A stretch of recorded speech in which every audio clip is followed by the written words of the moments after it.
네, 안녕하세요. 같이 기도하고 시작하겠습니다.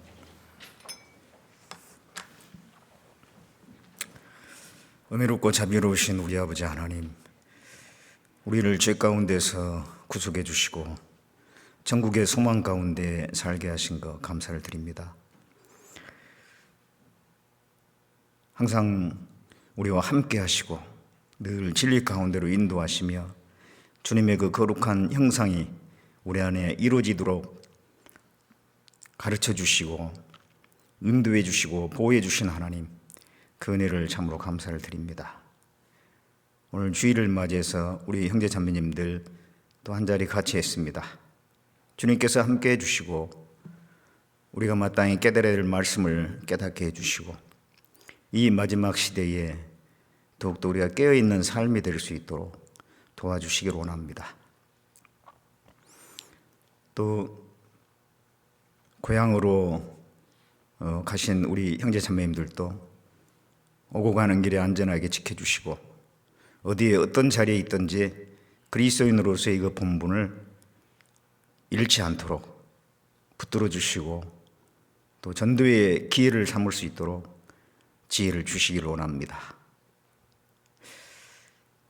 이제 2월달 대전도 집회를 계획하고 있습니다. 그 가운데 함께해 주시고 여러 가지 어려운 상황이지만은 구원받을 영혼들은 다 와서 말씀을 듣는 가운데 구원을 받음으로 하나님께 영광이 되고 우리에게 보람이 되는 그런 시간이 될 수 있도록 인도해 주시길 원합니다.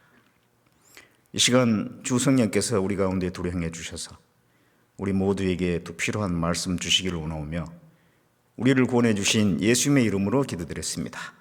아멘. 데살로니가 후서 보겠습니다.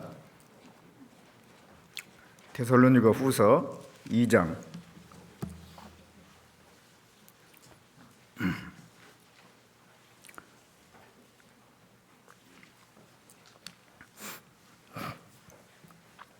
2장 1절부터 제가 읽겠습니다. 형제들아, 우리가 너희에게 구하는 것은 우리 주 예수 그리스도의 강림하심과 우리가 그 앞에 모임에 관하여 혹 영어로나 혹 말로나 혹 우리에게 받았다 하는 편지로나 주의 날이 이르렀다고 시동심하거나 두려워하거나 하지 아니할 그것이라. 누가 아무렇게 하여도 너희가 미혹하지 말라. 먼저 배도하는 일이 있고 저 불법의 사람 곧 멸망의 아들이 나타나기 전에는 이르지 아니하리니 저는 대적하는 자라. 범사에 일컫는 하나님이나 숭배함을 받는 자 위에 뛰어나 자존하여 하나님 성전에 앉아 자기를 보여 하나님이라 하느니라. 제 목소리가 좀 평소하고 좀 다른데 약간 감기 기운이 있어서 그렇습니다. 명절이 이제 연휴가 시작됐는데 그래도 우리 형제 자매님들이 많이 나오셨네요. 또 고향으로 가신 분들도 좀 계실 것 같은데요. 어쨌든 이 자리에는 뭐 평소나 비슷하게 이렇게 많이 오신 것 같습니다. 명절이 되면 좀 이제 마음이 좀 들뜨는 것도 없잖아 있지 않습니까? 뭐 여러 가지 원인이 있겠죠. 가족들을 만난다는 그런 것도 있고 또 그 연휴 기간이 길기 때문에 좀 휴식을 취할 수 있다. 또 뭐 충전할 수 있는 그런 시간이다. 그런 의미에서 아마 좀 그 들뜨는 것이 있을 수도 있습니다. 그렇지만은 또 생활의 리듬이 좀 깨질 수도 있잖아요. 그래서 그런 점은 또 좀 주의를 해야 될 것 같고, 그리고 이제 그 전도의 기회를 삼으려고 하는 그런 것도 필요하다고 생각이 듭니다. 이 세상 사람들은 이 명절 때 이게 보면 이제 가족들이 모여가지고 이제 가족이 또 하나 되는 시간이면서 이게 조상을 중심으로 모이는 그런 경향이 있죠. 이 조상. 그래서 이 제사를 모시곤 하는데요. 뭐 예전같이 그렇게 참 그런 모습은 좀 갈수록 이제 좀 희박해지긴 합니다만은 아직도 그 제사를 아마 지내는 데가 많이 있을 겁니다. 근데 이제 구원을 이제 새로 받다 보면은 그런 그 옛날 전통과 좀 맞지 않는 게 있잖아요. 우리 이제 성경에서 가르친 거하고는. 그래서 좀 충돌이 일어날 수가 있는데, 이제 그럴 때 어떻게 해야 되느냐, 이제 그런 문제들이 또 있습니다. 그래서 정확하게 그 의미를 알고 있는 것이 필요하겠죠. 그래서 이 제사라고 하는 것은 이제 그 유교 전통에서 나온 거죠. 뭐 우리나라 예를 들면 고조선 때부터 있었던 건 아니고 중간에 생긴 겁니다. 그 조선 시대에 생긴 거죠. 그래서 유교 전통, 중국에서 들어온 그 유교 전통에 의해서 비롯된 것이죠. 그러니까 유교는 충과 효를 강조합니다. 나라에 충성하고 부모에게 효도하라. 특별히 그 효를 강조한 이유는 그 부모에게 효를 하게 되면 그런 사람 치고 악을 행하지는 않는다. 사람이 선해진다. 그런 원리에 의해서 효를 강조했다고 합니다. 그래서 이제 살아계신 부모님에게 효를 잘 행함으로써 그 사람이 질서의식이 분명해지고, 그리고 또 다른 사람을 대할 때도 어른에 대한 그런 공경, 그런 걸 할 수가 있잖아요. 그 가르칠 교자를 보면은요, 그 효자 옆에다가 그롤 문자를 해놓은 거잖아요. 효라고 하는 것은 뭐냐면, 효는 그 늙을 노차 밑에가 그 아들 자자가 있어요. 그 아들이 나이 드신 분을 공경한다, 그런 뜻이거든요. 가르칠 교훈은 그 효자 옆에다 그롤 문자를 써놓는 거니까, 그러니까 자식이 부모에게 어떻게 행할 것을 가르치는 것이 교육이에요. 교육에는, 원래 교육이라고 하는 것은 이 어린 사람이 윗사람을 어떻게 대할 거냐, 자식이 부모를 어떻게 대할 거냐, 그것이 교육이거든요. 근데 요즘에는 그런 교육의 의미가 사라지고 어떻게든지 뭐 직업을 갖게 하는데 교육이 초점이 맞춰져 있는데, 원래 교육이라고 하는 것은 윗사람을 어떻게 공경할 거냐, 그걸 가르치는 것이 교육이죠. 그래서 그걸 잘하면은 뭐 선하게 살 수밖에 없으니까요. 그래서 효라고 하는 것은 이제 그런 의미에서 시작됐는데, 근데 부모님이 돌아가시게 되잖아요. 그럼 이제 효가 딱 중지가 되는 거예요. 그래서 그 어떻게 하면은 그 효를 계속 이어갈 수 있게 할 거냐. 그래서 나온 게 제사죠. 돌아가신 부모님에게도 계속 효를 행해라. 제사를 드림으로써. 그게 이제 제사입니다. 그런데 나중에는 이제 제사 의미가 기복적인 걸로 바뀌어지게 되죠. 그래가지고 제사를 조상한테 잘 지내면 복을 받고, 안 지내면 복을 못 받는다. 그래서 일종의 어떤 그 종교가 된 겁니다. 그리고 제사를 지내면은 돌아가신 부모님이 와서 잡수신다. 그래서 잘 차려드려야 된다. 근데 그것이 꼭 부모님을 위한 것보다도 살아있는 사람 복 받기 위해서, 그런 쪽으로 이제 변천이 됐는데, 근데 그거는 이제 성경하고 맞지 않습니다. 욥기 7장 9절에 보면 구름이 사라져 없어진 같이 음부로 내려가는 자는 다시 올라오지 못하며 자기 집으로 돌아가지 못한다, 그런 말씀이 있죠. 그래서 한 번 죽은 사람은 다시 이렇게 그 영혼이 돌아온다든가 그럴 수가 없어요. 그럼 제사상을 차려놓으면은 그 죽은 영혼은 이제 돌아올 수 없고, 누가 그것을 받느냐? 바로 이제 그 귀신이 그 받아먹는 거죠. 귀신은 절 받기 좋아하고 섬김 받기 좋아하니까. 그래서 고린도전서 10장 20절에 보면 대저 이방인의 제사하는 것은 귀신에게, 하나님께 제사하는 것이 아니요 귀신에게 제사하는 것이니 나는 너희가 귀신과 교제하는 것을 원치 아니하노라. 이방인들의 제사하는 것은 귀신에게 하는 거래요. 하나님께 제사하는 게 아니고 귀신에게 하는 것이다. 그래서 그런 제사를 드리면 안 되잖아요. 근데 이제 가족들이 또 윗사람들이 제사를 지내니까 어쩔 수 없이 거기에 이제 참여하게 되는데, 그럴 때는 절을 하지 말고 음식을 안 먹으면 돼요. 제사상에 올라간 그 음식을 안 먹으면 됩니다. 예. 그래서 좀 지혜롭게 그런 자리를 피하는 게 좋겠죠. 예. 이 고린도전서 10장 21절에 보면 너희가 주의 잔과 귀신의 잔을 겸하여 마시지 못하며 주의 상과 귀신의 상을 겸하여 참여치 못할지니라. 예. 그 제사상에 참여하는 것은, 그 음식을 먹고 절을 하는 것은 그 귀신과 함께 교제하는 거고, 귀신에게 드려지는 음식을 같이 먹는 거고, 그래서 그거는 우리 그리스도인으로서 맞지 않거든요. 그래서 그런 것을 잘 피하고 조심하면 되겠습니다. 우리 이제 세상 사람들의 명절은 그렇고, 그리스도인들의 그 명절은 그리스도인들이 모이는 것이 그리스도인의 명절이에요. 그게 1년에 이제 한 번 내지 두 번 있지 않습니까? 전국에 있는 우리 형제자매들이 모이는 수양회가 있고, 또 동계 수련회도 있고, 이제 그럴 때 그리스도인들이 함께 모이는 그때가 명절입니다. 우리에게는. 그리고 또 이제 이 땅에서는 이제 모이더라도 다 모이질 못하고 그렇지만은 이제 주님 앞에 모일 때가 있죠. 주님이 공중에 재림하시면은 모든 그리스도인들이 다 모이게 되는데, 그때가 진정한 명절입니다. 우리 그리스도인들이 그동안 구원받은 사람이 다 모이는 거예요.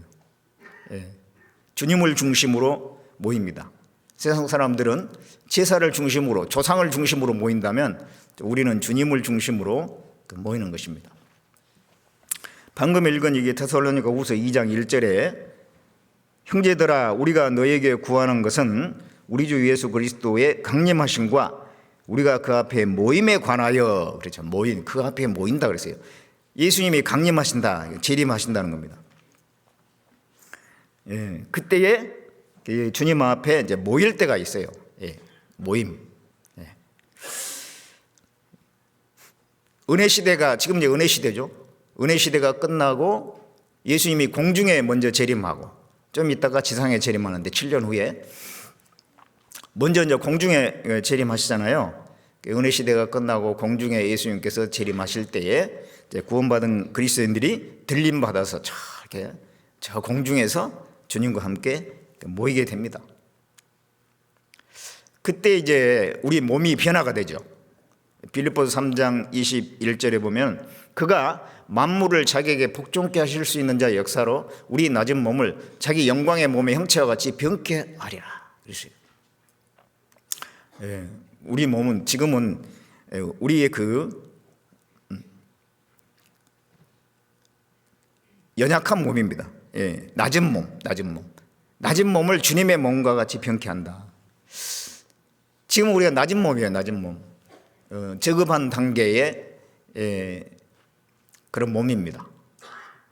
왜 그러냐면은 이 몸에 죄의 기질이 있잖아요. 이 몸속에 육신의 기질, 죄의 기질이 있어요. 그래서 틈만 있으면 죄가 나오지 않습니까? 어떤 욕구가 나와. 그 욕구하고 계속 싸우잖아요. 욕구하고 싸워야 돼. 이 죽을 때까지, 변화될 때까지 이 몸의 욕구하고 계속 싸우는 거예요. 계속. 이 몸은 자꾸 이 세상 것, 땅의 것, 그런 걸 요구를 하잖아요. 그런데 내 속에 있는 하나님이 주신 새로운 마음은 또 그것을 거부하는 마음이 있잖아요. 그러니까는 계속 갈등이 있는 거예요. 그리고 또 왜 낮은 몸이냐면 이 몸이 약한 몸이거든요. 그래서 어떤 일을 하게 되면 피곤하고 신경 많이 쓰면은 그 다음에 쉬고 싶고 병도 잘 걸리고, 예, 아주 약한 몸입니다. 예. 그렇기 때문에 많이 불편하죠. 예. 어떤 질병이라도 걸리면은 하고 싶은 일을 하지 못하고, 그 나을 때까지는 그게 또 신경 써야 되고. 그리고 또 이 몸은 온전하지를 못해요.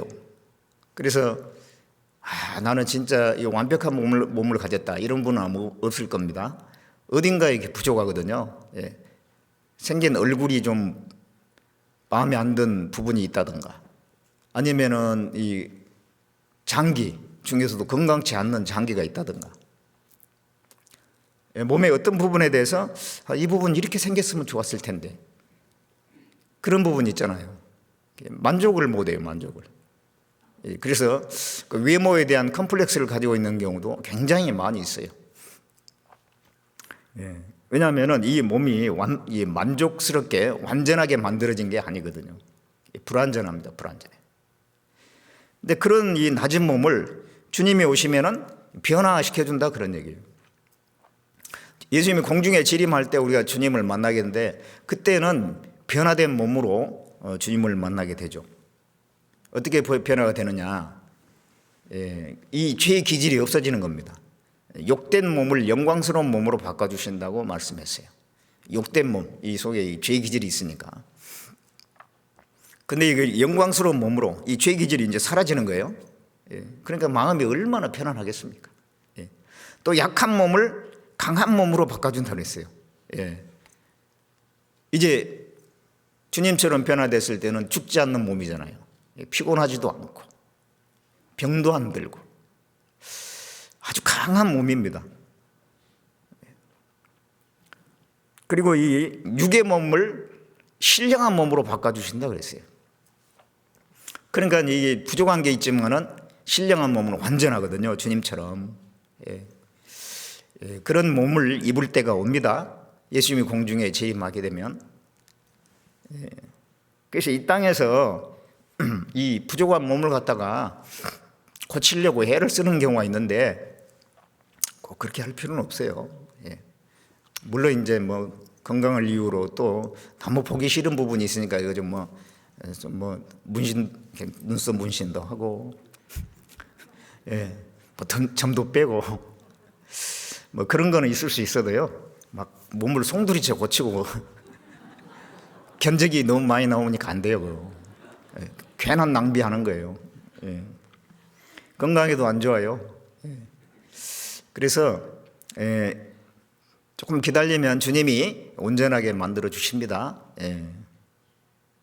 그래서 주님 뵐 때 우리는 몸이 변화됩니다. 그리고 이제 그 주님 앞에 갔을 때 그동안 구원받은 사람이 다 모이니까 얼마나 숫자가 많겠어요. 너무너무 장엄한 광경일 거예요. 그 대형 교회들 있잖아요. 뭐 우리나라의 대형 교회, 뭐 순복음교회나 뭐 무슨 뭐 그런 교회들이 있잖아요. 뭐 사랑의 교회, 뭐 이런 교회들. 그 찬양대가 쫙 서는데요, 막 장엄합니다. 얼마나 숫자가 많아. 찬양대 숫자만 해도 엄청나다니까요. 그 많은 사람들이 일어나가지고 막 노래를 부르는데, 그 찬양이 확실히 숫자가 많으니까요, 굉장히 웅장합니다, 그 노래가. 장엄한 그런 모습이에요. 그런데 우리가 주님 앞에 모였을 때 그 많은 그리스도인들이 다 모여가지고 어떤 있는 그 모습은 얼마나 장엄할까요? 그 가운데 내가 거기에 있다고 하는 것이 얼마나 참 뿌듯하고 감사가 되겠습니까? 그런 그 엄청난 그 광경에 우리가 참여하는 겁니다. 그때 이제 믿음의 선진들을 만나게 될 겁니다. 그래서 마태복음 8장 11절에 보면 동서로부터 많은 사람이 이르러 아브라함과 이삭과 야곱과 함께 천국에 앉으려니와, 그런 말씀이 있어요. 동서로부터 많은 사람, 구원받은 사람들이 이제 모여가지고 아브라함, 이삭, 야곱, 믿음의 조상, 대표적인 조상입니다. 그들과 함께 앉은다 그랬는데 그들만 만나는 게 아니죠. 모세도 만나고 다윗도 만나고 사도 바울도 만나고 그런 분들과 우리가 이제 만나서 교제도 하고 그렇게 될 겁니다. 머지 않았어요. 그런데 이제 주님이 오시고 우리가 들림 받게 되고 또 그동안 구원받고 죽은 사람들은 그 육체가 부활하게 되는데, 그래서 탁 순식간에 올라가는데, 그때 혹시 나만 빼면 어떨까 또 그런 걱정을 할 수도 있어요. 근데 그런 걱정하지 말라고 성경에 이렇게 기록을 해놨죠. 고린도전서 15장을 보겠습니다. 고린도전서 15장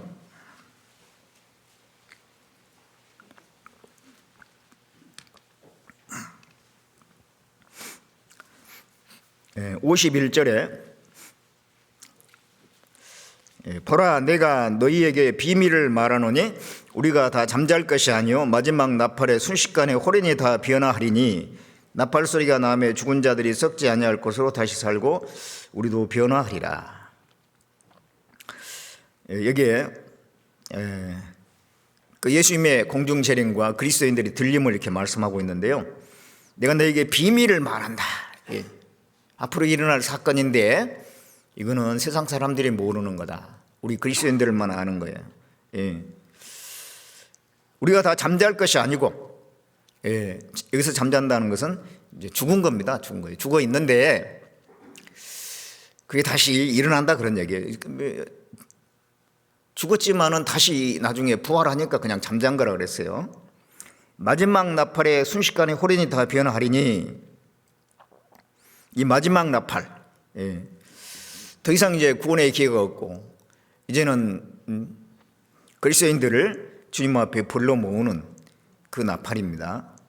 그래서 이제 구원의 문이 닫혀지는 그런 시점을 알리는 나팔이기 때문에 마지막 나팔이에요.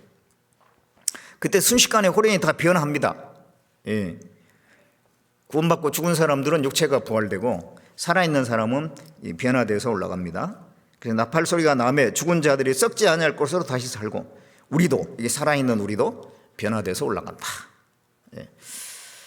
그런데 여기에 마지막 나팔의 순식간에 호련이 다라는 단어가 있잖아요. 다 변화된다. 그래서 다 변화. 구원받은 사람은 다 변화되는 거예요. 그러니까 나는 혹시 못 올라갈까 걱정하지 말라 그런 얘기죠. 이 고린도 교인들은 신앙생활을 아주 잘했나? 이 고린도에 보낸 편지잖아요. 잘하지 못했어요. 고린도 교인들은 죄를 짓기도 하고요. 그래서 죄를 지어가지고 하나님께 징계받아 죽은 사람도 있고 병든 사람도 있고, 교회가 좀 성장되지 못한 모습이거든요. 고린도 교인들은. 그런데도 구원을 받았으면 다 변화된다 그랬어요. 자, 이런 말씀을 통해서 우리가 이제 구원을 받고 나서 신앙생활 조금 부족하게 할 수도 있겠죠. 그렇다고 해서 하나님이 그 사람을 죄시키는 것은 아닙니다. 확실히 죄사함을 믿었으면은, 구원을 확실히 받았으면 하나님은 반드시 그 사람을 놓치지 않고 다 데려가셔요. 우리가 천국 가는 것은 나의 의로 가는 게 아니잖아요. 나의 내가 선하고 착하고 그래서 그걸로 가는 게 아닙니다. 오로지 그 예수님이 십자가에서 죽으셔서 피 흘려서 내 죄를 사해 주신 그 공로, 그 공로에 의해서 우리가 가는 거기 때문에, 내가 비록 좀 신앙생활 좀 못했어도 예수님의 그 피가 내 죄를 영원히 사했다는 것을 확실히 믿었으면은 주님은 우리를 놓치지 않고 다 데려가십니다. 그래서 이 구원받은 분들은 이제 그 주님 앞에 모이는 거, 그날을 우리는 사모하고 기다리게 되는 것입니다. 그 이후에는 또 어떻게 될 거냐? 그런 사건이 있고 난 뒤에는 어떻게 되느냐? 이 땅은 이제 7년 환란이라는 것이 있죠. 그 7년 환란 기간 중에서 전 3년 반 동안에 유대인만 14만 4천이 구원을 받죠. 그리고 이제 후 3년 반에는 온 세계가 하나로 통합되고 한 사람이 온 세계를 지배하는 그런 시대가 옵니다. 이제 그 7년이라는 기간 동안에 하늘에서는 어떤 일이 벌어지냐? 구원받던 그리스도인들이 싹 올라갔잖아요. 그 그리스도인들 전체하고 예수님하고 혼인식이 이루어지죠. 어린 양의 혼인 잔치입니다. 그게 이제 7년 동안 하늘에서 이루어진다라고 기록을 하고 있습니다. 그 어린 양의 혼인 잔치에 참여한 사람이 복이 있어요. 그리고 이제 그 7년이 끝나고 나면은 이 지상에서는 이제 전쟁이, 마지막 부분에 전쟁이 일어나는데, 그때에 예수님과 우리 그리스도인들이 함께 지상에 재림을 하게 되고, 그 다음에 이제 이 전쟁을 종식을 시키고 천년 왕국에 들어가게 됩니다. 그런 내용들이 성경에 쭉 기록됐는데, 스가랴 14장을 보겠습니다.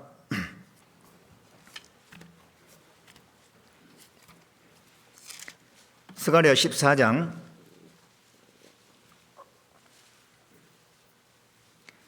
14장 2절에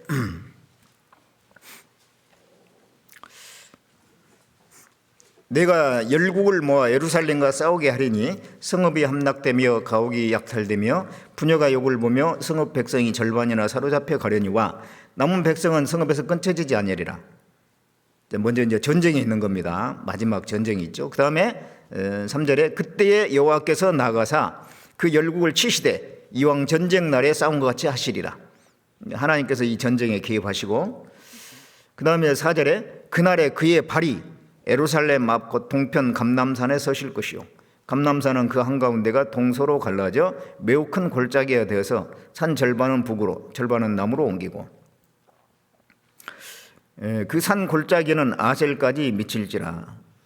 너희가 그 산 골짜기로 도망하되 유다 왕 우시야 때에 지진을 피하여 도망하던 것 같이 하리라. 나의 하나님 여호와께서 임하실 것이요 모든 거룩한 자가 주와 함께 하리라.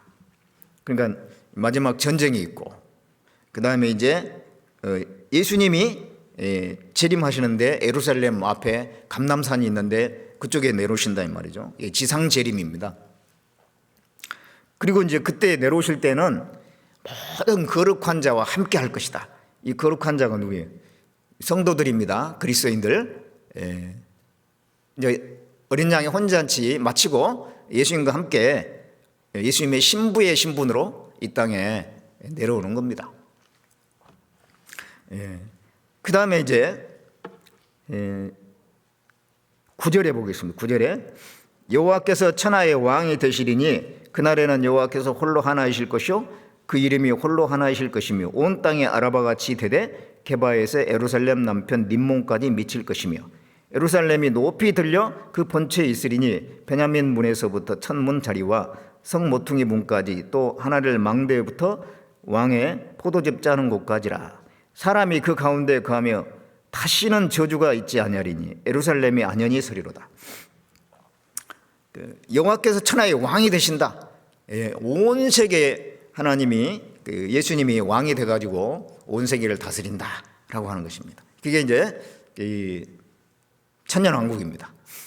그때는 온 세계는 이제 평지가 되고 예루살렘만 높이 올라가가지고 거기서 이제 다스리는 겁니다. 다시는 저주가 없는 그런 천년이라고 하는 기간 동안 그렇게 하는데요. 이 천년왕국에 대해서 그 전천년설이 있고 후천년설이 있고 또 무천년설이 있어요. 전천년설은 예수님의 재림을 기점으로 해서 예수님의 재림이 천년왕국 전에 이루어진다. 그게 전천년설이고, 천년왕국이 지나고 난 뒤에 예수님이 재림한다. 그게 후천년설이고, 무천년설은 천년왕국이 따로 없고 은혜시대가 천년왕국이다. 그렇게 보는 건데, 이 스가랴 14장에 의하면 전천년설이 맞죠. 전쟁이 있고 그 다음에 예수님이 재림이 있고 그 다음에 온 세계를 다스리는 것이 있잖아요. 그러니까 이 전천년설이 맞은 겁니다. 요한계시록에도 그렇게 나와 있어요. 순서가. 요한계시록 19장을 보겠습니다.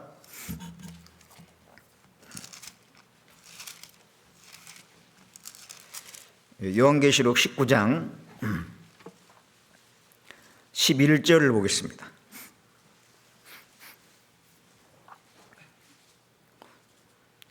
또 내가 하늘이 열린 것을 보니 보라 백마와 탄자가 있으니 그 이름은 충심과 진실이라. 그가 공의로 심판하며 싸우더라. 그 눈이 불꽃 같고 그 머리에 많은 면류관이 있고 또 이름 쓴 것이 하나가 있으니 자기밖에 아는 자가 없고 또 그가 피 뿌린 옷을 입었는데 그 이름은 하나님의 말씀이라 칭하더라. 하늘에 있는 군대들이 희고 깨끗한 세마포를 입고 백마를 타고 그를 따르더라. 그 입에서 이한 검이 나오니 그것으로 만국을 치겠고 친히 저희를 철장으로 다스리며 또 친히 하나님 곧 전능하신 이의 맹렬한 진노의 포도주 틀을 밟겠고 그 옷과 그 다리에 이름 쓴 것이 있으니 만왕의 왕이요 만주의 주라. 이분이 누구냐면 이제 예수님이잖아요. 예수님이 재림하는 광경을 이렇게 이제 기록한 겁니다. 하늘이 열렸다. 이거는 뭐냐면 이 우리가 보이는 물질 세계하고 신령한 세계는 딱 그 닫혀 있어요. 신령한 세계가 닫혀 있으니까 눈에 우리 안 보이잖아요. 안 보여요. 그런데 그 신령한 세계가 딱 열리는 거예요. 그래가지고 거기서부터 그 신령한 세계에서 이 물질 세계로 예수님이 딱 이제 나타나신 거예요. 백마와 탄자가 있다. 백마 타고 오시는데 또 이제 많은 그 그리스도인들이 함께 백마를 타고 따르는 겁니다. 그래가지고 이제 만국을 치고 철장으로 다스린다는 것은 이 세상을 갖다가 철장으로 질그릇 부수듯이 막 부숴버려요. 심판을 하시는 겁니다. 그리고 이제 만왕의 왕입니다. 이제 왕으로 그 다음에 통치를 하시는데 이 세상을 완전히 심판하고 마귀의 세력을 멸하시는 겁니다. 그래서 이제 19절에 보겠습니다. 또 내가 보매 그 짐승과 땅의 임금들과, 이 짐승은 마지막 때 이제 통치자죠. 세계 통치자. 그리고 땅의 임금들, 그 군대들이 모여 그 말탄 자와 그의 군대로 더불어 전쟁을 일으키다가 짐승이 잡히고 마지막 통치자 적그리스도 잡히고 그 앞에서 이적을 행하던 거짓 선자도 함께 잡혔으니 이는 짐승의 표를 받고 그의 우상에게 경배하던 자들을 이적으로 미혹하던 자라. 이 둘이 산채로 유황 불붙는 못에 던지고, 예수님이 재림하셔가지고 지상 재림하면서 이 세계 정부의 그 통치자였던 이 짐승 적그리스도 잡아서 이제 지옥에 던져버리는 겁니다. 산채로 유황 불붙는 못에 던져버렸다고 그랬습니다. 또 거짓 선자도 그렇게 하고, 그래가지고 완전 이제 평정을 하고 그 다음에 이제 천년 왕국에 들어가는 겁니다. 20장 4절에 또 내가 보좌들을 보니 거기에 앉은 자들이 있어 심판하는 권세를 받았더라. 또 내가 보매 예수의 증거와 하나님의 말씀을 인하여 목배임을 받는 자의 영혼들과 또 짐승과 그 우상에게 경배하지도 아니하며 이마 손에 그 표를 받지도 아니한 자들이 살아서 그리스도로 더불어 천년 동안 왕노릇하니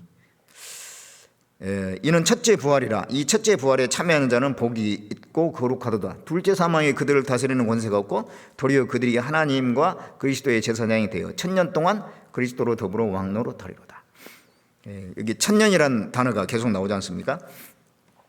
천년 동안 이 땅에서 그리스도가 통치하시는데 그때 이제 구원받은 그리스도인들도 함께 다스린다. 우리는 이제 다스리는 위치에 있는 거예요. 이 천년 왕국 때. 천년 왕국은 특별한 기간이죠. 특별한 기간입니다. 이제 모든 것이 회복되는 때예요. 예수님이 왕으로 통치하는 때고, 그동안은 많은 왕들이 있었잖아요. 나라마다 왕들이 있고. 그런데 제대로 되는 왕이 한 명도 없어요. 다 그러니까 폭군이든지 아니면 무능하든지, 그래가지고 백성들이 참 고통받고, 또 새로운 왕이 됐으면 좋겠다. 뭐 요즘 같으면은 뭐 새로운 통치자가 나왔으면 좋겠다. 바꿔보자. 뭐 그렇게 하는데도 여전히 완전한 사람은 없죠. 그렇게 수천 년 동안 이 지구상에는 많은 왕들이 있었지만은 진짜 그 백성을 위한 왕은 없었어요. 그런데 이제 예수님께서 이 세상을 천년 동안 다스릴 때는 정말 태평성대가 되는 겁니다. 정말 이 백성들이 편안하고 너무너무 살기 좋은 시대. 그리고 이제 저주받았던 땅이 회복이 됩니다. 땅이 회복이 돼요. 아담이 범죄함으로 말미암아, 원래 에덴 동산은 너무너무 좋았던 땅이잖아요. 근데 아담이 범죄함으로 말미암아 땅이 저주받아가지고 이 자연계가 막 파괴됐어요. 또 노아 홍수 때 하늘에 있는 물충도 파괴돼 버리고 해가지고 또 엄청나게 많은 손상이 오고, 그렇게 해가지고 가면 갈수록 뭐 사막도 많아지고 대기는 오염되고 물도 오염되고 이제 마지막 때가 되면은 지구가 옷과 같이 낡아진다고 그랬잖아요. 다 낡아져 가지고 어디 뭐 진짜 살만한 땅이 없고 온갖 질병과 고통이 있는 그런 세상으로 바뀌어 버렸어요. 그런데 이제 예수님이 이 지상을 다스릴 때는 다시 회복이 되는 거죠. 땅이 회복되고 또 모든 그 생물계도 회복이 되고 또 인간도 회복이 되고 회복이 되는 겁니다. 로마서 8장을 보겠습니다. 로마서 8장 19절.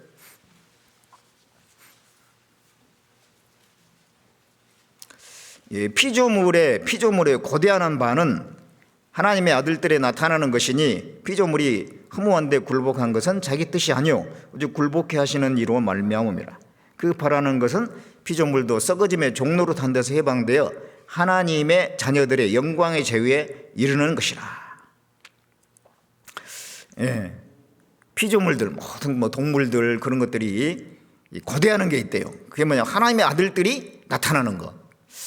바로 이제 예수님이 재림하실 때에 그 그리스도인들 하나님의 아들들이 함께 이 땅에 이제 내려오지 않습니까? 그때 이제 결국은 천년 왕국을 기다린다 그런 말씀이잖아요. 피조물들이 허무한데 굴복해요. 죽을 수밖에 없고 또 온갖 그 나빠진 자연 환경 속에서 너무 고통하거든요. 그래서 천년 왕국이 빨리 왔으면 좋겠다. 이제 피조물들도 그렇게 고대한다는 거예요. 왜냐하면은 그때는 회복이 되니까요. 모든 것이 회복이 되니까. 이사야 35장을 보겠습니다.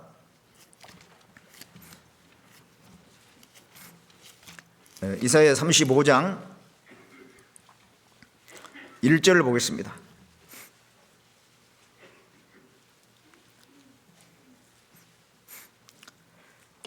광야와 메마른 땅이 기뻐하며 사막이 백합화같이 피어 즐거워하며 무성하게 피어 기쁜 노래로 즐거워하며 레바논의 영광과 갈멜과 사론의 아름다움을 얻을 것이라. 그것들이 여호와의 영광 곧 우리 하나님의 아름다움을 보리로다. 언제 그렇게 되느냐? 이 천년 왕국 때 메시아 왕국이 도래하면 이렇게 된다는 거예요. 광야와 메마른 땅이 기뻐하며 사막이 백합화같이 피어서 즐거워하며. 처음에 하나님이 만드신 땅은 너무너무 비옥하고 아름다운 땅이었는데 왜 사막이 생겼느냐 이 말이죠. 지금 아프리카에 보면 뭐 사하라 사막에다가 온갖 사막들이 많잖아요. 아프리카만 그런 게 아니고 뭐 아시아 쪽에도 사막들이 많고 이 풀모지가 됐습니다. 그것은 죄 때문에 저주받아서 그렇게 된 거예요. 인간이 범죄함으로 말미암아 저주받아서. 근데 이제 예수님이 다스리게 되면 그런 저주에서 다 이제 벗어나서 자연계가 회복이 되는 것입니다. 사막이 백합화같이 피어서 즐거워한다. 그럴 때가 옵니다. 이사야 11장을 보겠습니다. 이사야 11장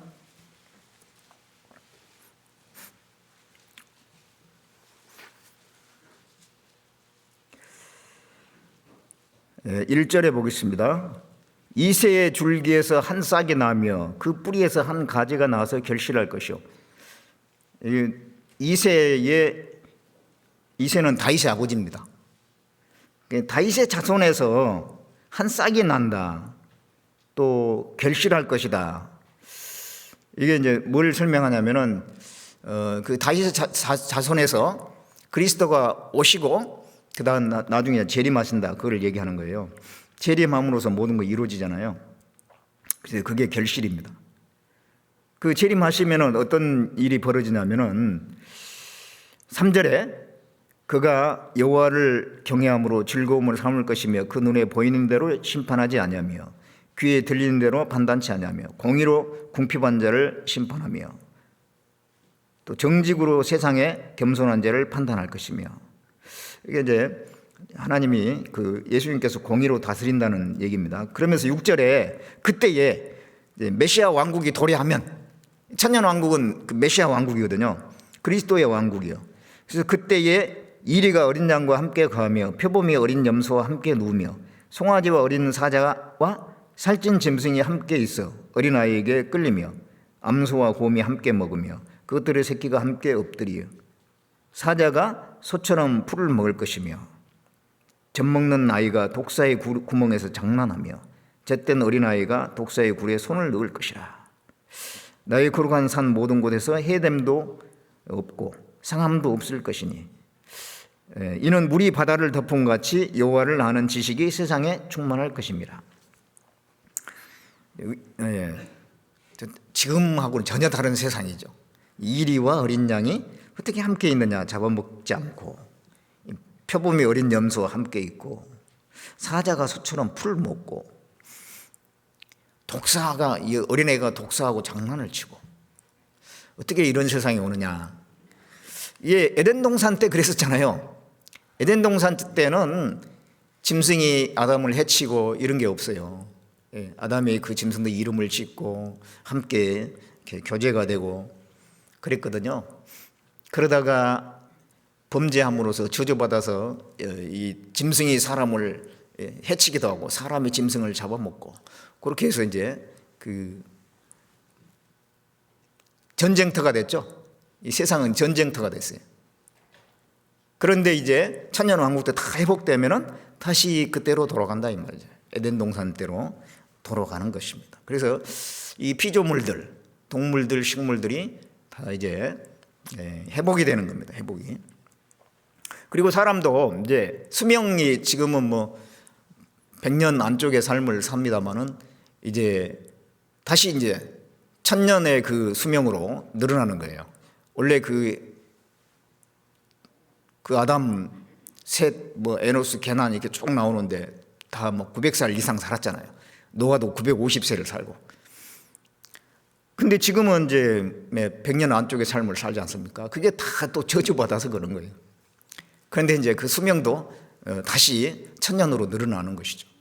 예. 그래서 이사야 65장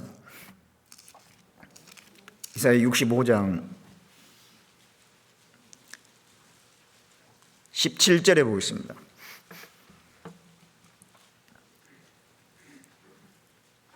이사야 65장 17절에 보라 내가 새하늘과 새 땅을 창조하나니 이전 것은 기억되거나 마음에 생각나지 아니할 것이라.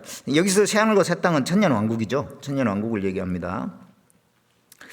그러면서 20절에 거기는 날수가 많지 못하여 죽는 유아와 수완이 차지 못한 노인이 다시 없을 것이라. 곧 100세 죽는 자가 아이겠고 100세 못 되어 죽는 자는 저주를 받은 것이리라.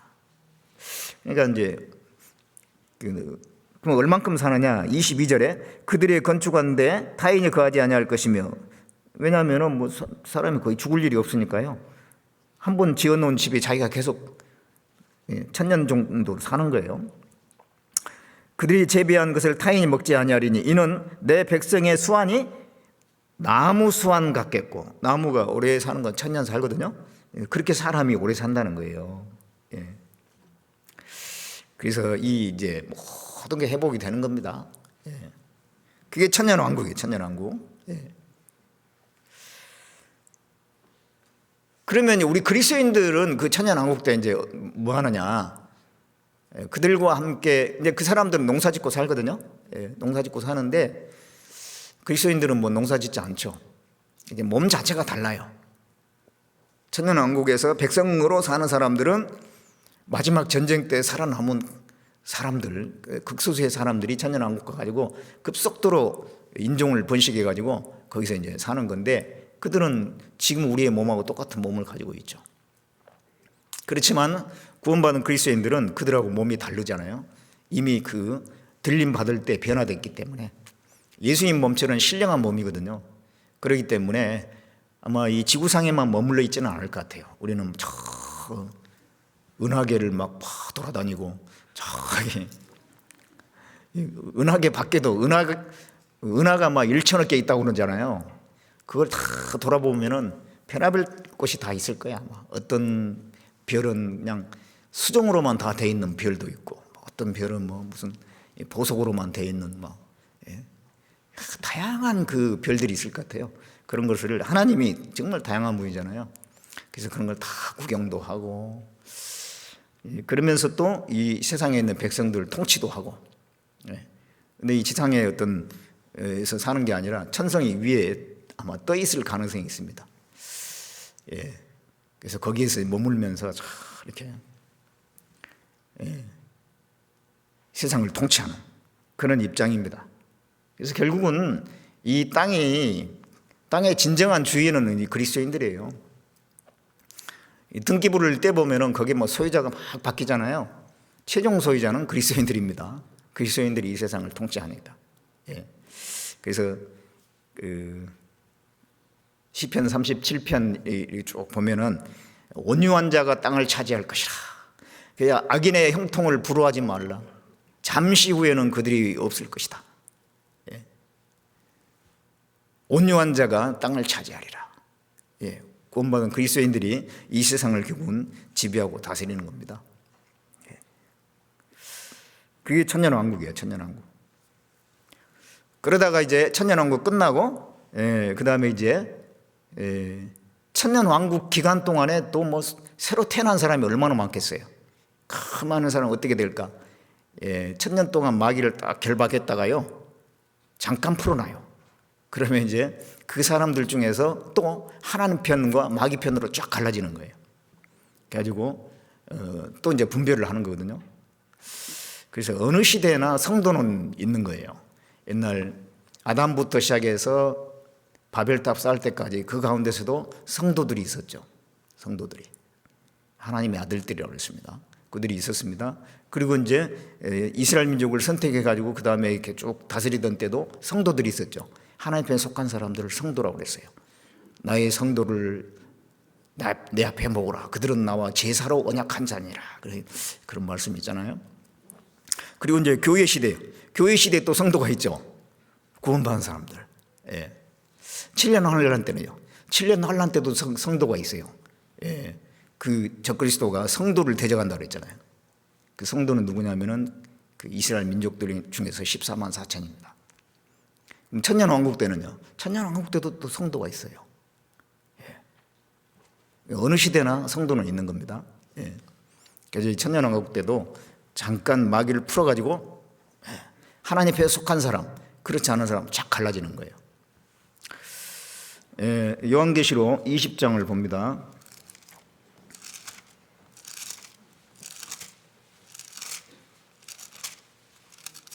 요한계시록 20장 7절을 봅니다.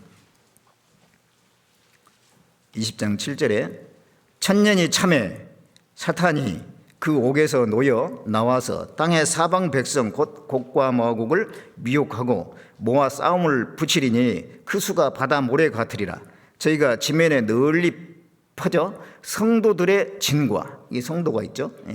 사랑하시는 성을 두루매 하늘에서 불이 내려와 저희를 소멸하고 또 저희를 미혹하는 마귀가 불과 유황 못에 던지오니 거기는 그 짐승과 거짓 선지자도 있어 세세토록 밤낮 괴로움을 받으리라. 이 천년왕국이 이제 끝나니까 천년이 차니까 사단을 잠깐 놔주는, 천년 동안 결박했다가 잠깐 놔줘요. 그러니까 또 번색이 나타나.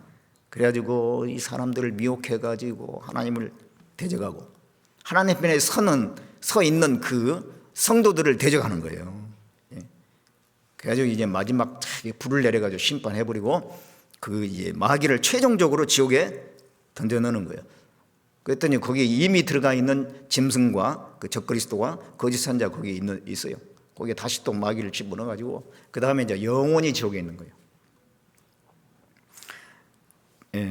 그리고 이제 또 지옥 갈 사람, 이 마귀를 따랐던 사람, 하나님을 따르지 않고 마귀를 따랐던 사람도 이제 심판해가지고 지옥 불못에다가 던져 넣어요. 그래서 이제 12절에 또 내가 보니 죽은 자들이 물론대소하고 그 보좌 앞에 섰는데 책들이 펴있고 또 다른 책에 펴졌으니 곧 생명책이라. 죽은 자들이 자기 행위를 따라 책들에 기록된 대로 심판을 받으니 바다가 그 가운데서 죽은 자들을 내어주고 또 사망과 음부도 그 가운데서 죽은 자들을 내어주매 각 사람이 자기 행위대로 심판을 받고 사망과 음부도 불못에 던지우니 이것은 둘째 사망과 불못이라. 누구든지 생명책이 기록되지 못한 자는 불못에 던지더라. 이 사람들은 구원 못 받은 사람이에요. 그 사람들은 땅속에 다 있고 또 이제 그 영혼은 음부에 가 있어요. 그런데 이 천년 왕국이 끝나고 난 뒤에 다 부활을 시키는 거예요. 그 사람들도 부활시켜가지고 마지막 심판해가지고 이제 최종적으로 지옥에 던져놓는 거예요. 지금은 어디 가 있느냐? 지금은 지옥에 안 가 있습니다. 지금 음부에 가 있어요. 음부에. 그 몸은 땅에 묻혀 있고 영혼은 음부에 가 있어요. 그 사람도 언제 깨우냐? 천년 왕국 끝나고 난 뒤에 다 부활시켜요. 음부에 있는 영혼 꺼집어내고 땅에 있는 그 육체를 부활시키고 함께 해가지고 최종적으로 지옥에 던져놓는 거예요. 그들이 원래 있었던 음부라고 하는 장소까지 한꺼번에 그냥 막 지옥에 통째로 집어넣어버려요. 그래서 이제 영원한 지옥에 가는 거고, 그 다음에 이제 그리스도인들은 어떻게 되느냐? 그리스도인들은 천국에 들어가죠. 천국에. 그래서 이제 21장 보겠습니다. 21장 10절에 보겠습니다. 10절. 성령이 나를 데리고 크고 높은 산으로 올라가 하나님께로부터 하늘에서 내려오는 거룩한 성 예루살렘을 보이니. 이게 천성입니다. 천국이 있고 천성이 있어요. 그 천성에 이제 들어가는데 24절 이 망국이 누구냐면 그리스도인들이에요. 그 빛 가운데로 다니고 땅의 왕들이 자기 영광을 가지고 그리로 그 천성으로 들어간다. 땅의 왕들이 이 천년왕국 때 통치했던 그리스도인들이 왕들이거든요. 그들이 이 천성에 들어간다 그런 말씀이에요.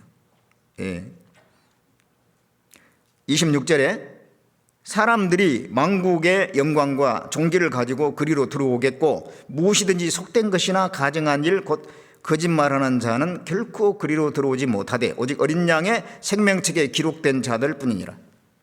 어린 양의 생명책이라는 것은 어린 양 예수님입니다. 예수님 안에 들어간 사람들, 구원받아서 예수님 안에 들어간 사람들, 그 사람들은 바로 다 그 천성에 들어간다는 거예요. 그게 최종적인 것입니다. 천성에 들어가기 전에는 어디 있어요? 구원받은 사람들이 죽으면 낙원에 들어가 있어요. 낙원에 있습니다. 예수님이 그랬잖아요. 강도에게 오늘 네가 나와 함께 낙원에 있으리라 그랬잖아요. 낙원에 있어요. 그러다가 최종적으로 나중에 모든 역사가 끝나고 천년왕국도 끝나고 그러면은 최종적으로 가는 곳이 천국의 그리스도인들은, 그리고 천성이에요. 천성. 그게 최종적인 곳이고, 구원받지 않은 사람들은 음부에 가 있다가 최종적으로 지옥에 들어가는 겁니다.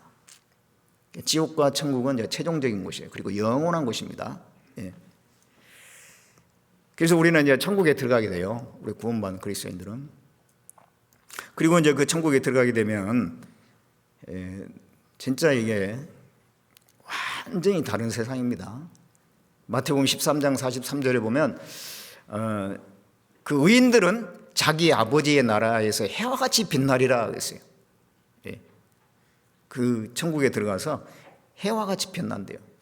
지금 우리 해 보면은 보지도 못하잖아요. 너무 밝아가지고. 그 정도 우리가 밝아진다는 거예요.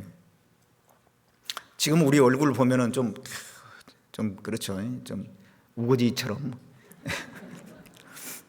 우거지 짜놓은 것처럼 그럴 때도 있어요. 왜냐하면은 너무 이 세상에 힘들 때가 많거든요. 고난도 많고 뭐 질병에 고통할 때도 있고 또 뭐 심리적으로 힘든 거, 돈이 없어서 힘든 거, 또 식구들 때문에 힘든 거, 마음대로 안 되는 자식 때문에 힘든 거, 참 그런 힘든 게 많이 있잖아요. 그러다 보니까 좀 얼굴이 편안하지 못하는 경우가 많이 있고 그렇습니다만은 우리가 천국 가면 의인은 해와 같이 빛나리라. 영광스럽게 될 뿐만 아니라 실제로 그렇게 밝아질 겁니다. 너무너무 좋아서 어찌할 줄 모를 거예요. 하나님은 우리에게 참 천국 주시기를 원하시잖아요. 지옥이라고 하는 것은 사람 가게 만든 게 아닙니다. 원래는 이제 마귀 보내려고 만든 거예요. 근데 사람들이 하나님을 선택하지 않음으로써 결국 마귀 가는 지옥에 가는 거고, 하나님은 원래 사람에게 천국 주시려고 한 게 목적이에요. 창세로부터 너희를 위하여 예비된 나라를 상속하라 그랬잖아요. 너희를 위하여 예비된 나라가, 천국은 우리를 위해서 예비된 나라예요. 세상 모든 사람을 위해서 하나님이 준비해 놨어요. 그래서 그 가게 하려고 하는데 기어코 그냥 거절하고, 그래가지고 결국은 기어코 지옥 가는 거예요. 기어코 지옥 가는 거예요. 하나님은 천국 가게 다 해놨는데, 예수님이 십자가에서 모든 사람의 죄를 다 사해놨잖아요.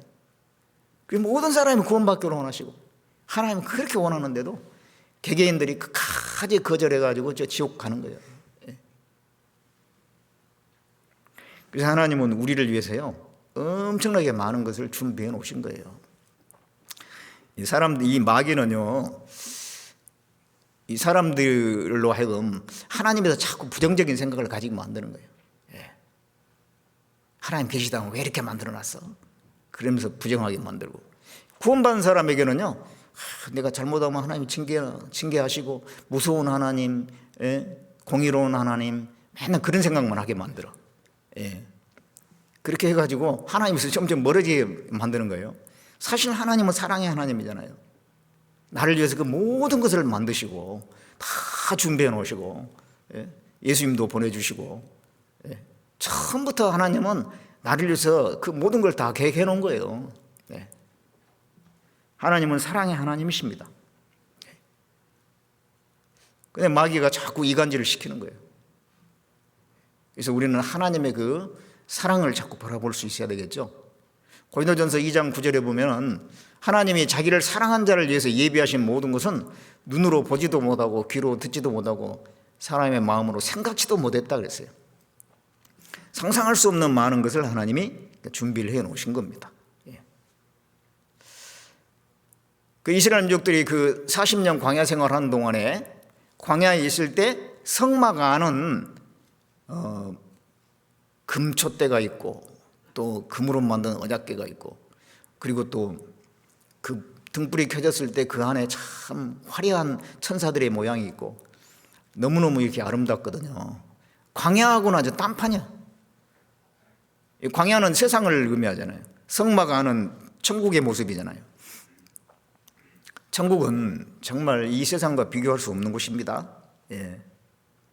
또 광야하고 가나안 땅은 젖과 꿀이 흐르는 땅이고, 거기에 이제 포도 한 송이를 두 사람이 메고 갈 정도로 풍요로운 땅이고, 근데 광야에서는 그런 게 없어요. 나무도 뭐 거의 없고. 그런 광야하고 가나안 땅은 너무너무 차이 있잖아요. 이 세상과 천국의 차이입니다. 이 솔로몬이 이제 이스라엘을 40년간 통치했는데, 그때 그 왕궁도 지었고 정말 이스라엘의 전성시대입니다. 전성시대예요. 그때는 이 천년 왕국의 모양이거든요. 모형이라고 할 수 있습니다. 이제 스바의 왕이 그 솔로몬을 만나기 위해서 갔잖아요. 가가지고 보니까 그 왕궁 뭐 또 계단들을 이렇게 보니까 너무너무 그냥 자기 나라하고는 완전 전혀 딴판인 거예요. 야, 세상에 이렇게 할 수 있구나. 막 정신이 어지러웠다 그랬어요. 그러면서 내가 이 솔로몬과 이 나라에 대해서 소문을 들었는데 직접 와서 보니까 소문 들은 거는 절반도 안 된다. 진짜. 지금 직접 와서 보니까 그 배 이상 된다고 그랬거든요. 우리가 천국 갈 때 그럴 거예요. 지금 우리가 천국에 대해서 아는 거 별로 없잖아요. 가보면요 진짜 놀랄 겁니다. 그걸 다 표현할 수가 없는 거예요. 우리는 뭐 물질 세계에서 우리가 보고 있는 건 한정되어 있기 때문에, 이 세상에 있는 것과는 전혀 다르기 때문에 그걸 다 설명할 수가 없는 거죠. 그 마르코 폴로라는 사람이 이제 이태리 사람인데요. 12세기에 중국에 가서 17년을 살았대요. 중국에서 17년. 그래가지고 그 중국의 그 희한한 참 문화, 그리고 엄청나게 지어진 그 궁궐들, 그 안에서 그 왕이 통치하는 거, 그런 걸 보면서요 완전히 별세계를 경험한 거예요. 그걸 다 기록했잖아요. 그게 동방견문록이에요. 동방견문록. 그걸 이제 다 써가지고, 그 이태리에 가가지고 탁 발간을 했죠. 사람들이 이거 읽고 뭐 이런 세상이 다 있어. 이거 다 지어낸 얘기일 거야 아마. 안 믿었어요, 안 믿었어. 마르코 폴로가 이제 죽기 직전에 사람들이 와서 솔직히 말해라. 너 그 기록한 거 다 네 꾸며낸 거지? 그러니까 마르코 폴로가 아니다고. 내가 직접 다 본 거다. 내가 직접 본 것의 절반도 기록 못했다. 그런 거예요. 예. 그 너무너무 그냥 엄청나니까 사람들이 믿지를 못해. 천국이 그렇습니다. 예. 우리가 천국 올라가면 정말 희둥그레질 거예요. 예. 하나님이 우리에게 예비하신 건데 얼마나 영광스럽게 그 모든 것을 준비하셨겠습니까? 그래서 이제 우리는 그런 천국에 대한 소망을 가지고 살아가고 있고, 또 순차적으로 그런 일들이 쫙 이루어질 겁니다. 주님이 공중에 재림하시고, 그 다음에 이제 우리는 천국에 올라가고, 그러다가 이제 또 다시 내려와서 지상 통치하고, 그런 다음에 이제 영원한 천국에 최종적으로 들어가게 됩니다. 지금 우리 시대에는 이제 주님이 공중에 재림하시기에 아주 가까운 시대에 우리가 살고 있어요. 주님 앞에 모일 날이 아주 가까운 겁니다. 데살로니가 후서 2장 처음으로 돌아가겠습니다.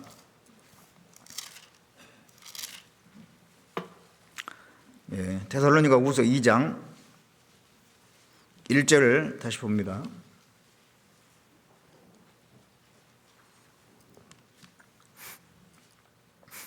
형제들아, 우리가 너희에게 구하는 것은 우리 주 예수 그리스도의 강림하심과 우리가 그 앞에 모임에 관하여 혹 영으로나 혹 말로나 혹 우리에게 받았다 하는 편지로나 주의 날이 이르렀다고 시동심하거나 두려워하거나 하지 아니할 것이라. 이게 주님이 공중에 재림하시고 우리가 이제 주님 앞 딱 모이는데, 거기에 대해서 뭐 언제 오신다 여러 가지 말이 많았는 것 같아요. 그래서 그게 시동심하지 마라. 그 언제 이루어지냐면은 3절에 누가 아무렇게 하여도 너희가 미혹하지 말라. 먼저 배도하는 일이 있다. 먼저 배도하는 일이 있다. 배도하는 일이 있고 그 다음에 그 일이 있다라고 하는 건데, 이 배도하는 일이 뭐냐면은 도를 배반하는 거예요. 하나님을 믿지 않는 사람은 배반할 일도 없어요. 처음부터 안 믿었으니까. 하나님을 믿는다는 사람들이 하나님의 말씀을 배반하는 거, 그게 배도거든요. 기독교인들 그러면 성경을 가지고 있는데, 그럼 성경의 핵심적인 가르침은 뭐냐? 예수님이 십자가에서 죽으시고 사흘 만에 부활하심으로 우리를 죄를 사하시고 지옥과 운명에서 구원해서 천국 가게 하셨다라고 하는 거, 우리에게 영원한 생명을 주셨다라는 거, 그게 핵심 진리지 않습니까?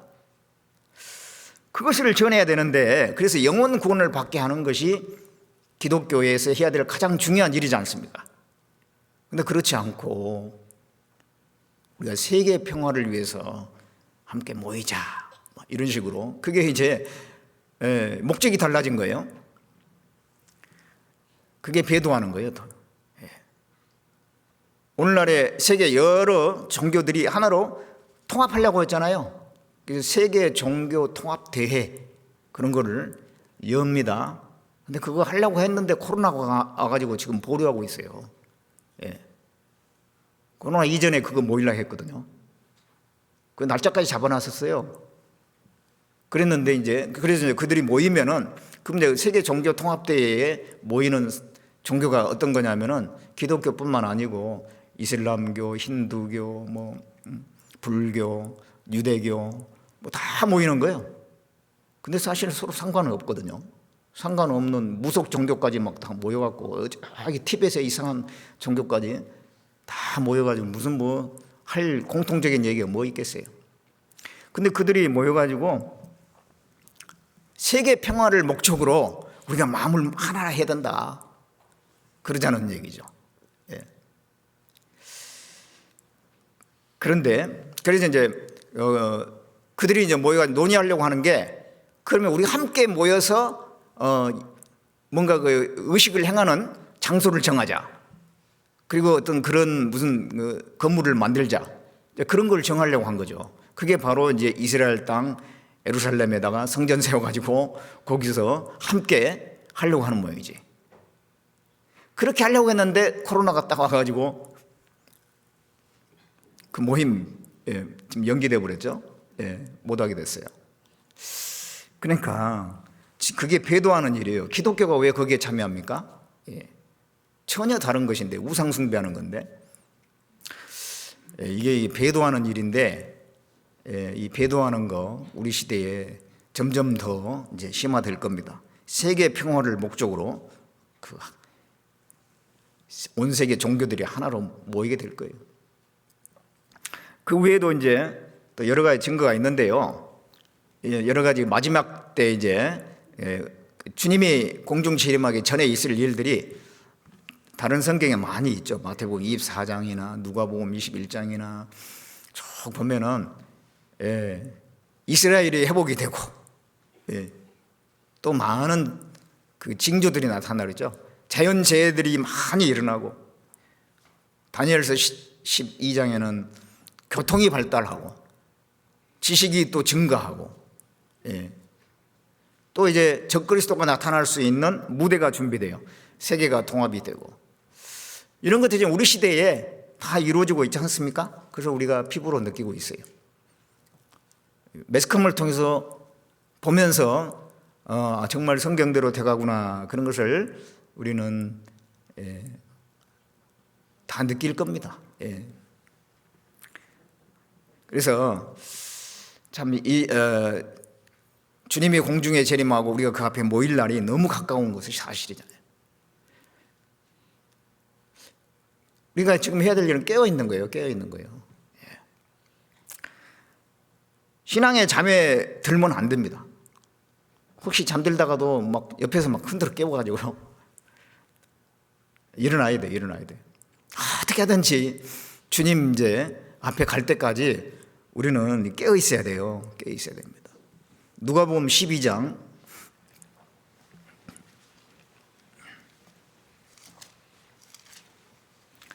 누가복음 12장 35절을 보겠습니다.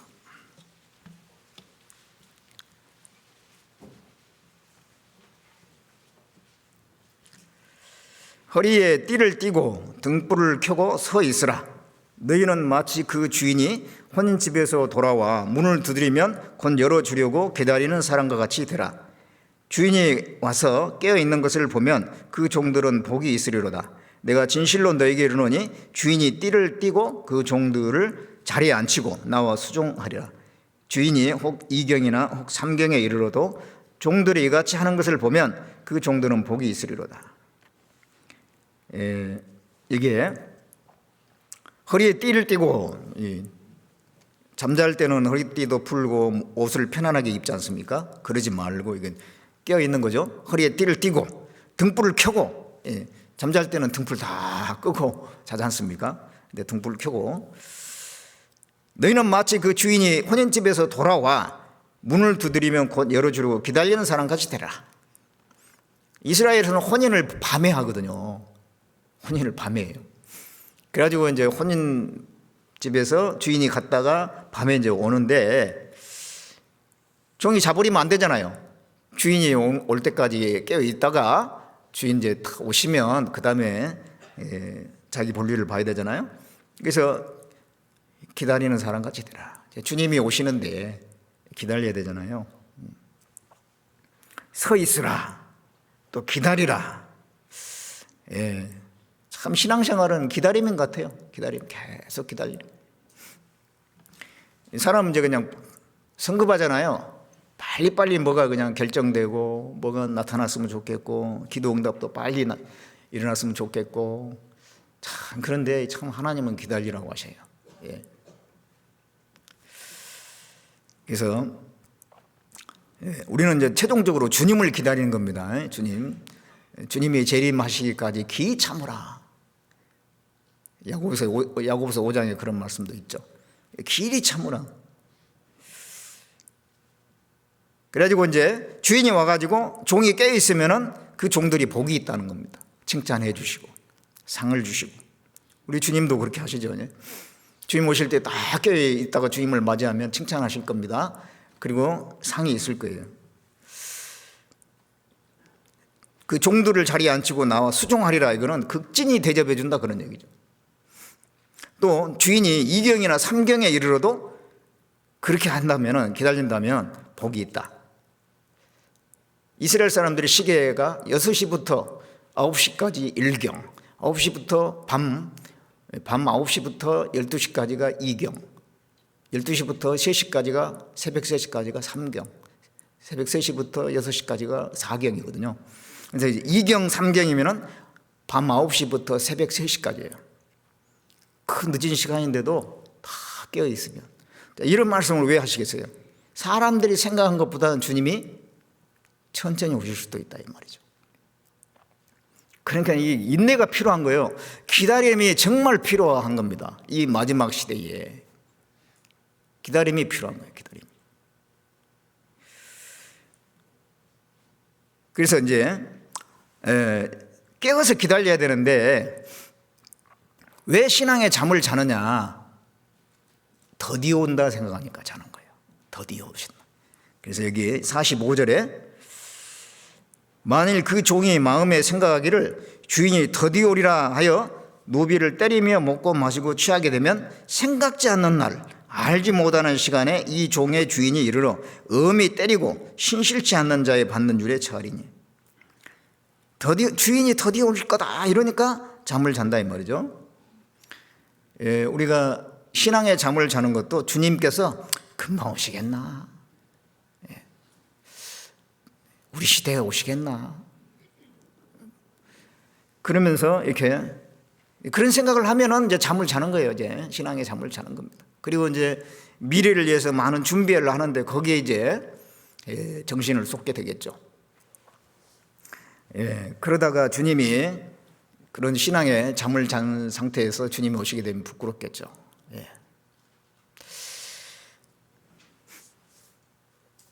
그 나폴레옹이 프랑스의 그 장군에서 나중에 막 황제가 되고 그랬잖아요.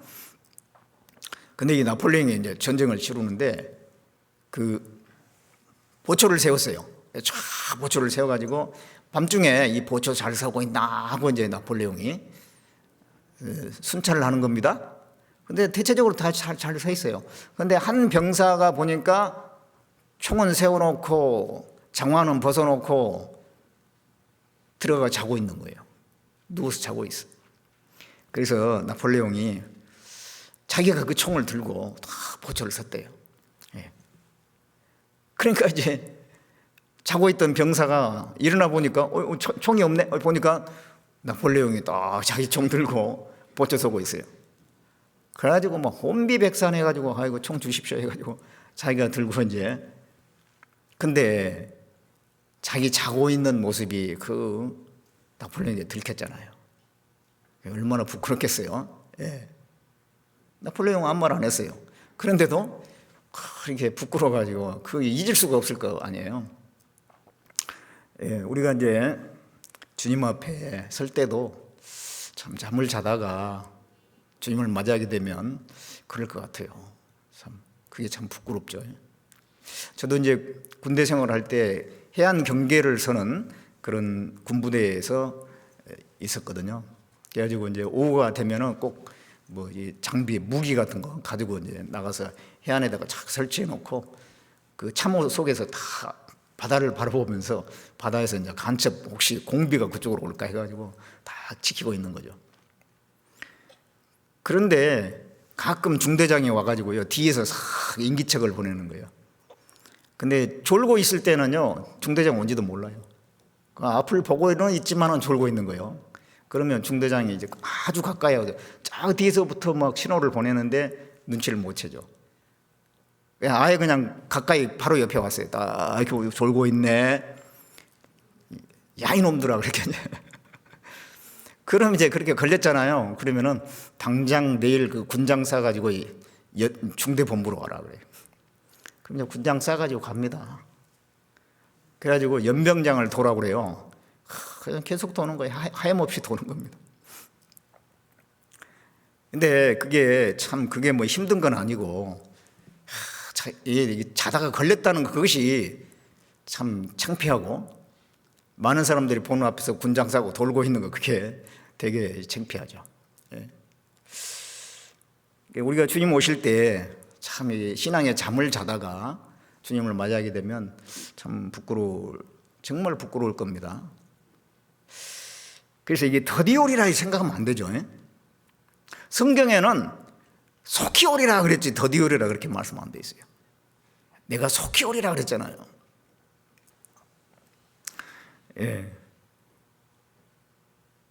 속히 오리라. 요한계시록 한번 찾아보겠습니다. 22장 20절을 보겠습니다. 22장 20절에 이것들을 증거하신 이가 가라사대 내가 진실로 속히 오리라 하시거늘 아멘 주 예수여 오시옵소서. 내가 진실로 속히 오리라.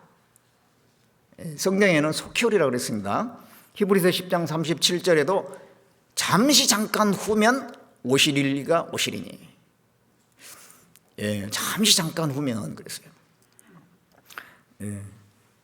더디 오리라 이 생각하는 건 맞지 않는 거예요. 주님이 당장 오실 수도 있고 아니면 내가 죽어서 당장 주님을 앞에 갈 수도 있고 그렇잖아요. 주님 오신 것만 생각하면 안 돼요. 내가 당장 죽어서 주님 앞에 설 수도 있거든요. 그러니까 이 속히 오리라 이게 맞는 거죠. 속히 오리라. 그래서 이 재림을 고대하는 신앙 이게 굉장히 참 우리에게 필요합니다. 정말 그 믿음의 선진들, 신앙적으로 참 귀하게 쓰임 받은 사람들은 믿음의 그 거장들 있잖아요. 그런 사람들은 재림 고대 신앙을 항상 가지고 있었어요. D.L. 무디 1800년대 사람이잖아요. 이 D.L. 무디는 자기가 설교를 할 때 이 설교가 끝나기 전에 주님이 오신다는 생각을 늘 했대요. 이 설교가 끝나기 전에 주님 오신다. 또 영국의 성경 주석가 아주 유명한 캠벨 몰간이라는 사람이 있습니다. 그 사람은 이 잠을 잘 때 항상 내일이 나의 마지막 날이 될 수도 있겠구나 그런 생각을 하면서 잤대요. 그러니까 참 그렇게 깨어있는 삶을 사는 거예요. 조지 밀러는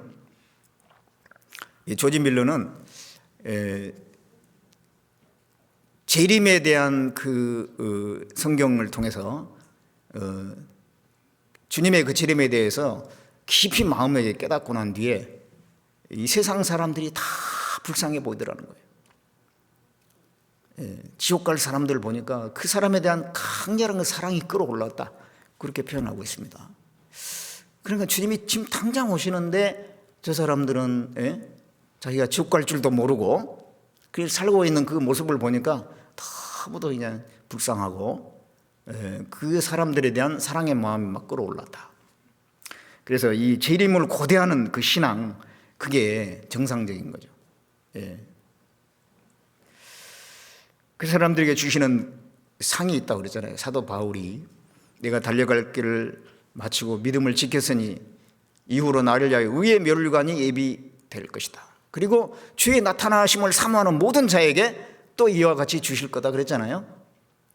주님의 나타나심을 기다리는 사람들, 그 사람들이 정상적으로 살기 때문에 그런 거예요. 그래서 진짜 우리가 깨어 있어야 됩니다. 이 시대에 참 신앙의 잠을 자기가 너무도 쉬운 시대에 우리가 살고 있어요. 그럼 어떻게 하는 게 깨어 있는 삶이냐? 구원받는 게, 첫째는 구원받는 게 깨어있는 거예요. 예. 그 10처녀의 비유에 보면은 5처녀는 기름을 가졌고 5처녀는 기름이 없었어요. 그래서 기름 없는 5처녀는 신랑이 올 때 거기에 참여를 못 했잖아요. 기름이 있는 사람만 참여했거든요. 그 기름은 성령을 의미합니다. 예. 그러므로 너희들도 이와 같이 깨어 있으라 그랬거든요. 깨어있는 게 뭐냐, 기름 준비하는 것이 깨어있는 거예요. 이 구원받아서 성령 받은 거, 구원받는 거, 그게 깨어있는 겁니다.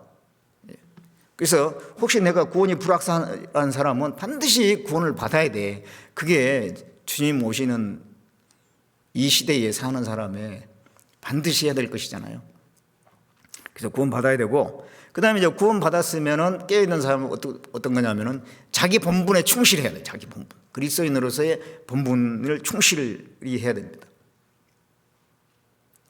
베드로전서 4장 7절 이하에 보면 만물의 마지막에 가까웠으니 너희는 정신을 차리고 근신하여 기도하라. 무엇보다도 열심히 서로 사랑할지니, 그리고 선한 청지기같이 서로 봉사하라 그랬어요.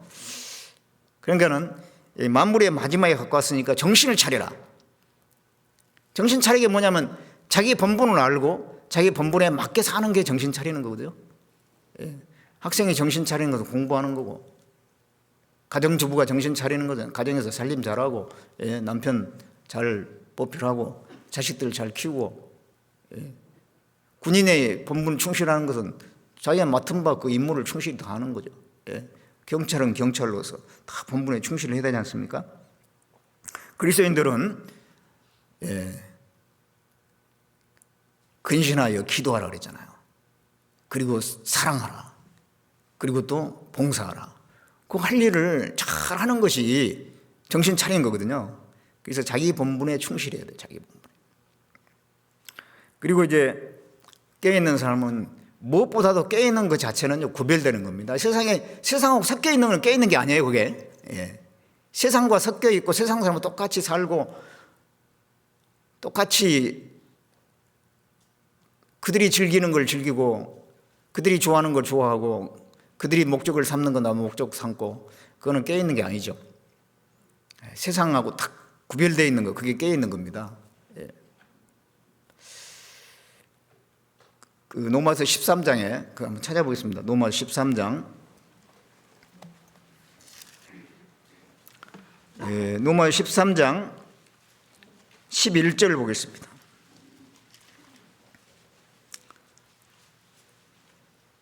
또한 너희가 이 시기를 알거니와 자다가 깰 때가 벌써 되었으니 이는 이제 우리의 구원이 처음 믿을 때보다 가까웠습니다. 밤이 깊고 낮이 가까웠으니 그러므로 우리가 어둠의 일을 벗고 빛의 갑옷을 입자. 낮에와 같이 단정히 행하고 방탕과 술 취하지 말며 음란과 호색하지 말며 쟁투와 시기하지 말고 오직 주 예수 그리스도로 옷 입고 정욕을 위하여 육신의 일을 도모하지 말라. 이게 자다가 깰 때가 됐다 이랬잖아요. 지금 우리 시대입니다. 밤이 깊고 낮이 가까웠다. 낮이 아니라서 아침이죠. 밤이 깊고 그 다음에 아침이 오지 않습니까? 그 아침은 부활을 얘기해요. 부활. 주님이 오시면 우리는 부활됩니다. 그때가 가까웠다. 지금 우리 시대가 딱 맞는 말씀이죠. 그랬을 때 우리는 어떻게 되냐, 어둠의 일을 벗고 빛의 갑옷을 입자. 이 세상은 어둠에 속해 있으니까 세상 거 얘기 버리고, 특별히 방탕과 술 취하지 말며. 술 취한 분 혹시 안 계시죠? 이 술은 이 많은 범죄를 일으킵니다. 살인과 폭력, 그런 죄 있잖아요. 그런 죄의 40%가 술 때문에 일어난다고 그래요. 술 먹으니까 그런 살인도 행하고 뭐 폭력도 행하고 막 그러는 거예요. 그러니까 이 술은 그리스도인들을 망치는 겁니다. 또 음란과 호색, 이 마지막 시대에 너무 이제 참 이런 것들이 너무 죄가 무감각해져요. 무감각. 그래가지고 이 가정이 깨지고 자녀들은 불행해지고, 그런 일들이, 또 이혼도 잘하고, 또 이혼하면은 자기 자녀에게 어떤 영향을 미칠 거 생각 안 하는가 봐. 그냥 해버려 그냥. 이런 이제 음란, 호색, 거기서부터 생기는 겁니다. 그런 문제들이. 예. 그래서 우리 그리스도인들은요, 그런 문제에 대해서 철저해야 돼요. 그렇지 않으면 언제든지 들어오거든요. 그런 게 이 마음에 이게 들어와요. 마귀는 우리를 넘어뜨리려고 온갖 방법을 다 쓰는 거예요. 이렇게 해보고 저렇게 해보고 막 하거든요. 근데 그게 탁 걸려가지고 넘어지는 거예요. 잘못하면. 죄를 크게 범한 자의 길은 심히 구부러진다고 그랬잖아요. 예, 그런 덫에 걸리면 안 돼요. 그 철저히 멀리 해야 됩니다. 도박하고 있으면 도박하는데 가면 안 되잖아요.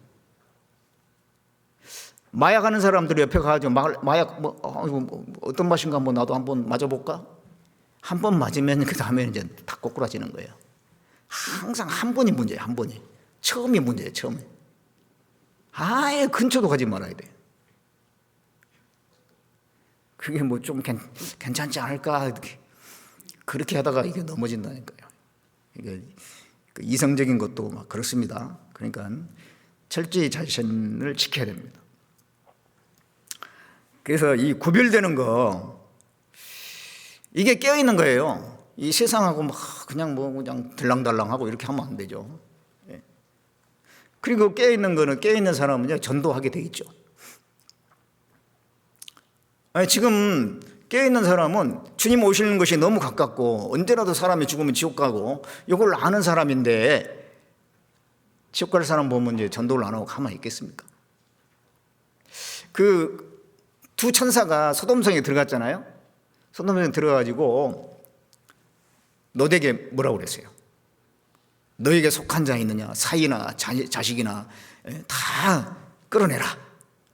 소돔성이 멸망하니까 끌어내라 그랬어요. 지금 멸망이 바로 목전에 있으니까 한 사람이라도 살려라.